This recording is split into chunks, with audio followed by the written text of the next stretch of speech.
C'est pas la première chose qu'on vérifie sur une T-Bird, ces fameux clignotants séquentiels qui sont magnifiques. Voilà, enfin en tout cas sur cette voiture il fonctionne. Ainsi que le petit rappel du clignotant sur l'aile avant, là-bas on le voit. Voici, celui de gauche ne fonctionne pas. Bref, je suis venu voir cette Ford T-Bird Thunderbird de 1965. Ceci n'est pas une inspection complète. J'étais pratiquement en chemin vers Memory Lane quand quelqu'un m'a contacté pour me demander quelques renseignements supplémentaires sur cette T-Bird. Je suis donc rapidement, parce que ça va bientôt fermer, venu conduire un petit peu et venu en faire une inspection sommaire, on va dire. Voilà, donc ces clignotants fonctionnent, ceux de gauche aussi fonctionnent. Comme je disais, le petit là-bas à l'avant ne fonctionne pas, me semble-t-il. Exact, ne fonctionne pas. Voilà, alors, c'est voilà, une bonne T-Bird dans son jus. Elle a été... alors tiens, allons voir la petite affichette. Ou alors tiens, on va écouter le moteur puisqu'il est en marche en passant. Il vibre pas. On entend un tout petit claquement.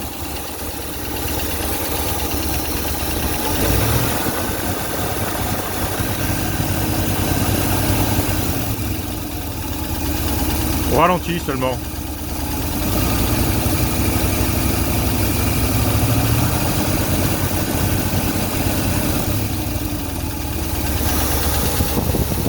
Oui, il provient plutôt vers l'avant du moteur.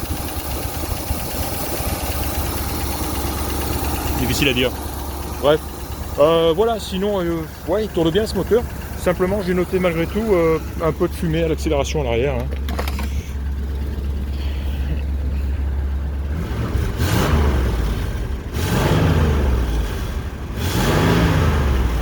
Quand on envoie des grands coups d'accélérateur, j'ai l'impression que ça a tendance à fumer peut-être un peu plus que la normale.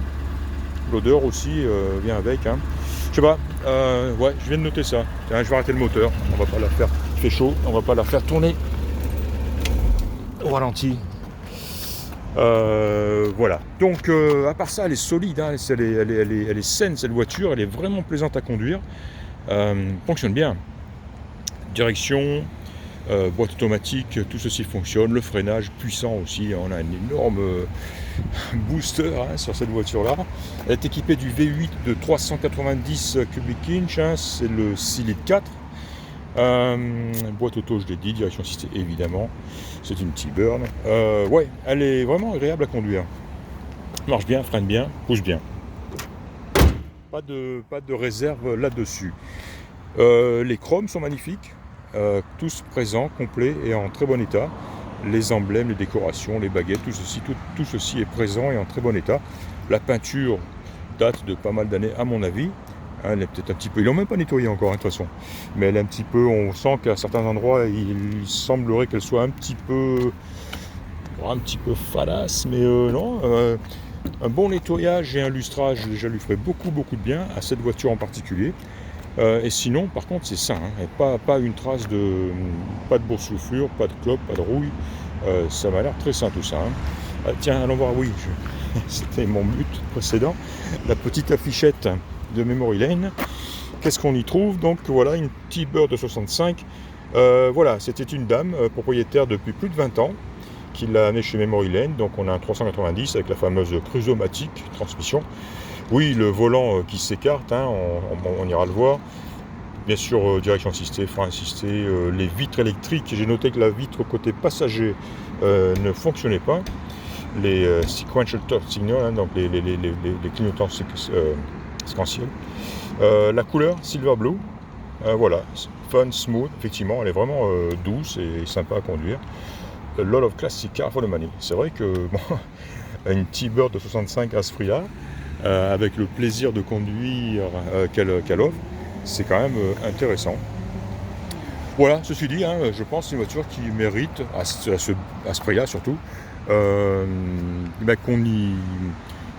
la regarde un petit peu de plus près, et pour revoir certaines choses. Peut-être commencer par, je sais pas, par une petite... le moteur, je pense pas qu'il soit à refaire, mais enfin bon, qu'on y jette un petit coup d'œil, qu'on voit ce qui se passe un petit peu, et qui pourrait justifier cette fumée. Elle a un petit choc ici, un petit coup. Et il me semble que c'est le seul que j'ai vu. Hein. Voilà, sur l'aile arrière ici. Un petit coup léger avec bien sûr la peinture qui est partie. Mais les chromes, encore une fois, hein, sont très jolis. J'ai pas réussi à ouvrir le coffre. La clé commence à tourner, mais j'ai pas voulu la casser dans la serrure, j'ai pas insisté. Donc je n'ai pas vu le coffre. Les glaces, je l'ai dit, sont en très bon état. L'intérieur est sympa, me semble tout d'origine, mais en bon état. Un petit peu abîmé, le siège conducteur ici. Voilà. Mais l'arrière, la banquette, c'est en bon état. On voit qu'elle a servi, on s'y est assis, il n'y a pas de problème. La moquette est belle. Le ciel de toit aussi est en très bon état, c'est important. Le fameux volant Steerway, hein, voilà, qui se verrouille quand on le remet en position et que l'on dégage en faisant pression sur le levier de changement de vitesse vers l'arrière. Vers l'arrière ou vers l'avant? C'était vers l'arrière, il me semblait. Voilà, encore une fois, voilà, pas facile d'une main. Voilà, hein, donc il se dégage, ce qui permet de sortir plus facilement. Hop là. Ouais, la montre ne fonctionne pas. J'ai repéré l'heure sur laquelle elle était et elle n'a pas bougé. L'autoradio fonctionne, la ventilation fonctionne, chauffage fonctionne, l'antenne électrique fonctionne. Hop, la porte est ouverte, mais de map line hein, fonctionne. On a la fermeture centralisée ou fermeture centralisée des portes qui fonctionne. Ça, c'est les flashers, c'est les warnings, hein, les feux de détresse. L'antenne électrique qui fonctionne. Il faut maintenir une pression sur le bouton et on la monte, on la descend. Il faut que le contact soit en marche, évidemment. Les essuie-glaces fonctionnent, j'ai testé. Les jauges aussi, pression d'huile, jauge d'essence, température et le voltmètre. Hein. 72 900 affichés au compteur. Est-ce qu'il a fait le tour? Probablement que oui. Bon, honnêtement, personne ne le sait. J'ai trouvé quelques factures d'ailleurs dans cette pochette-là. Alors il y a des frais qui ont été faits en 2013, il y a environ 2000 $ de frais en 2013 et un peu plus de 1000 $ faits en 2019, l'année dernière. Et voilà, des bricolissiers là, hein, des fuites au niveau de la transmission, du radiateur, qu'est-ce que j'ai vu, pompe de direction assistée, et puis des petites bricoles ici et là. Donc la dame qui avait la voiture, on l'a amenée chez le mécano apparemment, de temps en temps pour adresser ces petits problèmes. Donc c'est une bonne chose. Elle a été suivie et entretenue. Et voilà. Qu'est-ce qu'il y a de tableau de bord? C'est toujours pareil.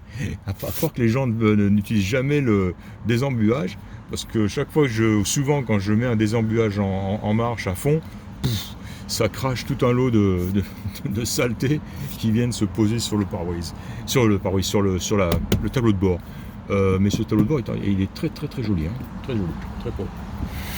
Voilà, c'était comme je disais, hein, une inspection sommaire, voire même un peu plus, hein, mais ouais. Il n'y a rien à dire en tout cas, quand on compare la voiture par rapport à son prix, c'est tout à fait raisonnable.